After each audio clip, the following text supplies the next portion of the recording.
Hello hi friends, అందరు బాగున్నారు. ఇవాళ మన రెసిపీ వచ్చేసి అయితే ఇగో చామదుంపల పులుసు అనమాట.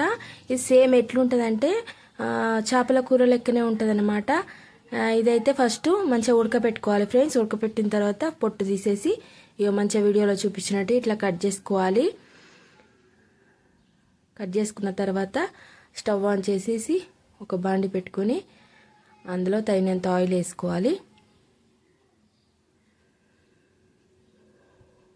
ఇది సేమ్ ఎట్లా అంటే చేపల పులుసు లాగానే ఉంటుంది, సేమ్ అట్లాగే ఉంటుంది. తర్వాత ఆయిల్ వేసేసి జీలకర్ర ఆవాలు వేసేసి తర్వాత ఉల్లిపాయ ముక్కలు వేసుకోవాలి. ఒక కప్పెడు వేసుకున్న తర్వాత సాల్ట్ అందులోనే వేసుకోవాలి. తర్వాత కరివేపాకు లేతది ఉంటుంది కదా, ఆ చిగురు అనేది వేసుకోవాలి, ఎందుకంటే చాలా టేస్ట్ వస్తుంది అన్నమాట దీనివల్లనే. తర్వాత అల్లం వెల్లుల్లి పేస్ట్, పసుపు వేసేసి మంచిగా ఫ్రై చేసుకోవాలి. అది మంచిగా ఫ్రై కావాలి. ఉల్లిగడ్డ మంచిగా మగ్గిపోవాలన్నమాట.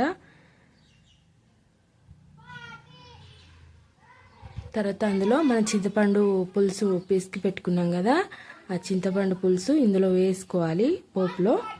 తర్వాత తగినంత కారం, ఉప్పు కూడా చూసుకోవాలి, సరిపోతే వేసుకోవాలి. మళ్ళీ ఈ పులుసు ఏంటంటే మంచిగా మసలాలన్నమాట. తర్వాత అందులోనే కొంచెం మెంతి పొడి వేసుకొని మంచిగా మసల పెట్టుకోవాలి.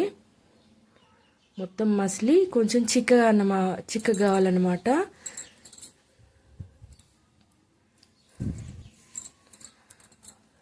మంచిగా చిక్కగా అయింది కదా. మనం ముక్కలు వేస్తే కొంచెం జీగురులాగా ఉంటుంది కదా, దానివల్ల ఇంకా చిక్కగా అవుతుంది అనమాట. సరిపోతుంది ఇదైతే. ఇప్పుడైతే మనం కొంచెం మసల పెట్టుకోవాలి.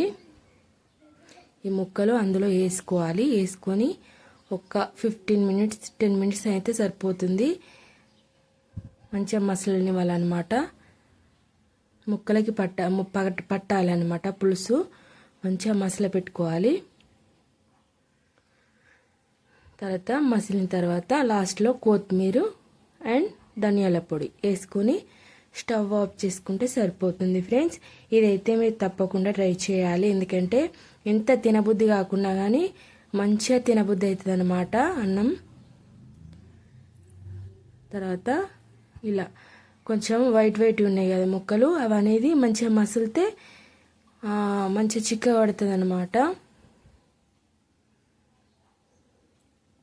తర్వాత ఎవరైతే మా ఛానల్ కనుక ఫస్ట్ టైం కనుక చూస్తున్నారో తప్పకుండా సబ్స్క్రైబ్ చేయండి, లైక్ చేయండి, షేర్ చేయండి. ఓకేనా ఫ్రెండ్స్, బాయ్.